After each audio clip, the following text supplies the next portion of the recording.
Ya, shalom kekasih Tuhan, jemaat anak-anak rohani kami yang ada di Bontang, ada di Jambi, GBI Pasar Baru, dan Kelir Bontang.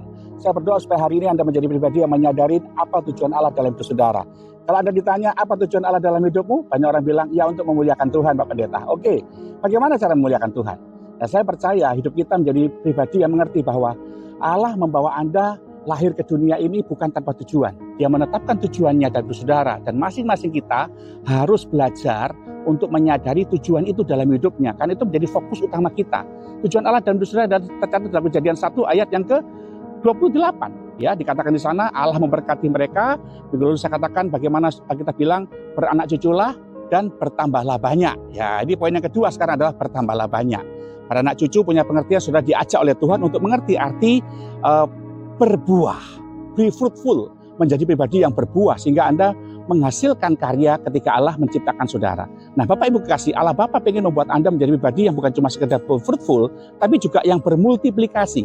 Kata bertambahlah banyak dalam bahasa Ibrani kata dipakai adalah rabah. Kata rabah itu punya pengertian Anda multiplikasi, mengembangkan apa yang ada pada saudara. Coba Anda renungkan saat ini, apa yang ada pada saudara? Kesehatan, uang, keluarga atau family, atau mungkin juga pekerjaan, pelayanan, penggembalaan, atau juga mungkin bakat dan talenta. Nah, itu dipercayakan Tuhan dalam hidup saudara. Kira-kira sudah punya niat belum untuk mengembangkannya? Jadi kita nggak jadi orang yang GGD. GGD itu adalah gitu-gitu doang. Ya, yang penting bisa kerja Pak Pendeta, asal-asalan saja, cukup makan, cukup minum, ya aku nggak dipecat, aku bisa nikmati. Bukan begitu. Itu bukan tujuan Allah dalam hidup saudara. Tujuan Allah dalam hidup kita adalah Anda menjadi pribadi yang serupa dengan Kristus untuk apa? Memerintah. Memerintah itu punya arti sebetulnya melayani, Bapak Ibu kasih ya. Jadi Tuhan membuat Anda menjadi pribadi yang terus pelayanan.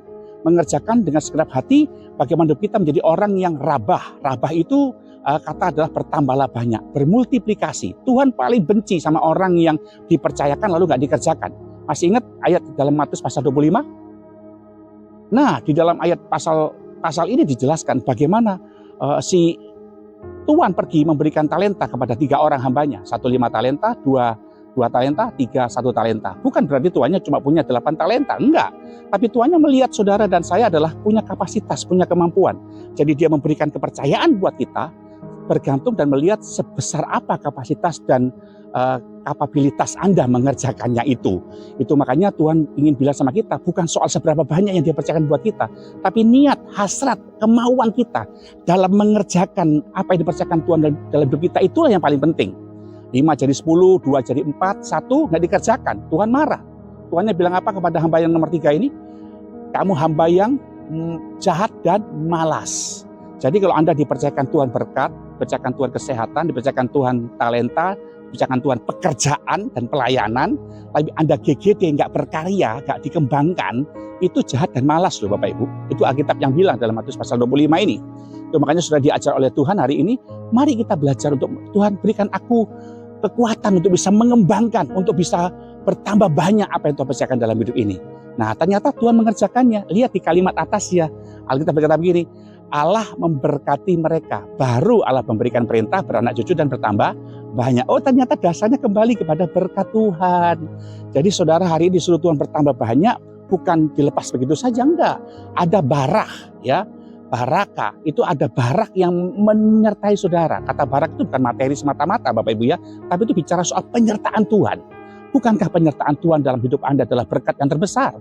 Anda sehat, bisa ini dan bisa itu. Nah, mari gunakan penyertaan Tuhan ini sebagai modal bahwa Anda bekerja mengembangkan itu nggak sendiri. Dia adalah Roh Kudus yang sanggup memberikan Anda inspirasi, inisiatif, kreativitas untuk berkarya. Dan ketika Anda berkarya, ketahuilah baik-baik, Anda nggak sedang mengerjakannya sendiri untuk manusia, tapi Anda sedang menghargai si Bapa Sorgawi, Sang Bapa Sorgawi maksud saya, yang memberikan kepada saudara berkat itu. Nah, dengan cara apa? Mengembangkannya. Jadi kita nggak jadi kesan yang GGD. Mari kekasih Tuhan, Anda bekerja sebagai apa? Karyawan, PNS, guru, ibu rumah tangga, atau juga Anda sebagai pelayan Tuhan, atau full timer, atau juga mungkin diakones, atau juga pengerja. Bakat talenta yang Tuhan berikan bagi saudara, ayo kembangkan itu sebagai bukti bahwa Anda mau rabah. Rabah itu artinya bermultiplikasi, berkembang. Ada orang-orang yang diberkati lewat upaya Anda mengembangkan apa yang Tuhan percayakan dalam saudara ini. Dan itu yang Tuhan kerjakan. Jadi saya ngajak saudara kasih Tuhan hari ini untuk kita bisa berkata sungguh-sungguh, hari ini aku menjadi pribadi yang mengerti arti bagaimana sungguh-sungguh berkenan kepada Tuhan sebagai pribadi yang berkarya. Nah, kekasih Tuhan, kalau Anda hari ini bisa bermultiplikasi, maka Anda menjadi pribadi yang menunjukkan tujuan Allah dalam saudara, yaitu keserupaan dengan Kristus. Lihatlah bagaimana Yesus itu melayani di dunia. Dia selalu bermultiplikasi, ya. Dia semula punya murid 12 orang, dia bermultiplikasi. Saudara dan saya sekarang jadi murid-muridnya. Berkat yang cuma sedikit dimultiplikasi, ya. 5 roti 2 ikan bisa memberi makan 5.000 orang laki-laki, termasuk istri dan anak-anak mereka.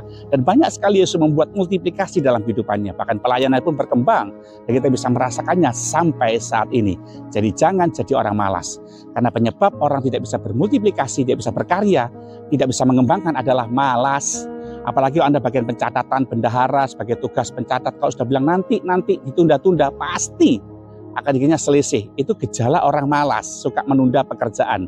Seperti yang tercatat dalam kitab ini. Tidur sebentar lagi, mengantuk sebentar lagi, melipat tangan sebentar lagi, untuk tinggal berbaring. Amsal pasal 6 ayat yang ke-10. Nah, ayo, jangan mengantuk sebentar lagi, melipat tangan sebentar lagi, itu tanda orang malas. Kekasih Tuhan, orang yang rajin adalah orang yang punya hasrat. Bagaimana caranya saya mengembangkan sehingga atasan saya, Bapa di sorga saya, bangga punya anak seperti saya, bangga punya karyawan seperti saya. Dan saya yakin ketika Anda bermultiplikasi, maka berkat itu akan dibacakan Tuhan bagi saudara. Dan pada akhirnya Tuhan akan berkata, sabaslah hambaku yang setia, turutlah dalam kesukaan Tuhanmu. Dan saya berdoa supaya hari ini masing-masing saudara boleh belajar bagaimana bermultiplikasi. Dan dimultiplikasi yang baik-baik, ya, jangan kejahatannya dimultiplikasi, ya. Yang baik-baik yang dimultiplikasi, yang memuliakan Tuhan yang dimultiplikasi, sehingga Tuhan berkenan atas sifat saudara. Doa saya minta saudara, ingat, jangan malas. Orang malas adalah orang yang tidak menghargai kepercayaan yang Tuhan berikan kepadanya. Tuhan Yesus berkati, selamat bermultiplikasi. Tuhan Yesus berkati. Doa saya untuk Anda. Haleluya.